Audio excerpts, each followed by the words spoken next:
লিখতে পড়তে শিখতে চাই, বিকশিত জীবন চাই এই প্রতিপাদ্য বিষয়কে সামনে রেখে দাগনভূঞা উপজেলার দুধমুখা নব উত্তরণ খেলাঘর আসরের আয়োজনে এতিম, প্রতিবন্ধী ও অসচ্ছল ছাত্রছাত্রীদের মাঝে শিক্ষা উপকরণ ও নগদ অর্থ সহায়তা প্রদান অনুষ্ঠান সংগঠনের নিজস্ব কার্যালয়ে অনুষ্ঠিত হয়।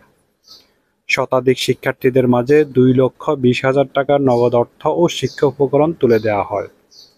নব উত্তরণ খেলাঘর আসরের সভাপতি রফিকুল্লাহ শিকদারের সভাপতিত্বে এতে বিশেষ অতিথির বক্তব্য রাখেন ঢাকা বিশ্ববিদ্যালয়ের সহযোগী অধ্যাপক রাজীব আরেফিন, কোম্পানীগঞ্জ উপজেলা স্বাস্থ্য কমপ্লেক্সের medical officer doctor Shahadat Hossain সাগর, সেরাজাল হক আদর্শ মাদ্রাসার সভাপতি চৌধুরী মমিনুল্লাহ, দুধমুখা উচ্চ বিদ্যালয়ের প্রধান শিক্ষক শেখ তাজউদ্দিন, বিজয়পুর ফাউন্ডেশনের চেয়ারম্যান একরামুল হক, ফেনী সাংবাদিক ইউনিটির সাধারণ সম্পাদক এম শরীফ ভূঁইয়া, নব উত্তরণ খেলাঘর আসরের সাধারণ সম্পাদক মমতাজ উদ্দিন মিলন, সাবেক সাধারণ সম্পাদক মাস্টার সালেহউদ্দিন সহ আরও অনেকে।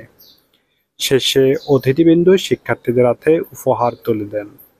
FTV news desk.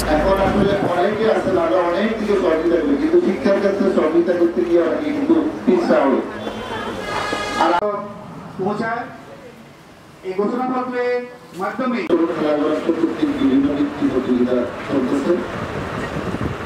বিভিন্নভাবে বিভিন্ন অনুষ্ঠানের মাধ্যমে আমরা আমাদের অগ্রাধিকারের ভিত্তিতে আমরা একটা কাজ ছিল হেডমাস্টার সাহেব একটু তুলনায় নেই। উনি আমাদের এলাকায় অনেকদিন থেকে আমি ওই এলাকা থেকে বড় হয়ে গিয়েছি। অবশ্যই মনে রাখতে হবে আমরা সবসময় জনগণের ভিতরে, ধনী ব্যক্তিদের ভিতরে ভালোভাবে উপস্থাপন অনুকম্পা করতেছে, কিন্তু নিশ্চয় না জাকাতের ফরজিয়ত যেটা, সেই জাকাতের ফরজিয়তের নির্দেশনা হইল ছোট হয়েছে। অনেকে এও বলেছে যে এখন ছোট মনে করবে, কখনো ছোট মনে করবে। বিতরণ করবো এর মধ্যে দ্বিতীয় শ্রেণী থেকে পঞ্চম শ্রেণী 9 জন, উচ্চতর 14 জন, মোট 75 জন।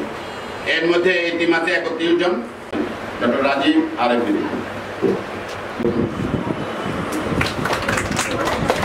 অসংখ্য ধন্যবাদ জানাই। আর আপনাদের সবার জন্য দোয়া থাকলো। জায়গা বসবে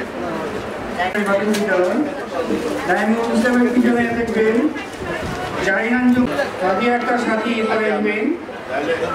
কয়েকজন আসেন, তারা পরবর্তী সময় যোগাযোগ করে শাহাবুদ্দিন মান্নান নাহার আসবে, জিসান মাহমুদ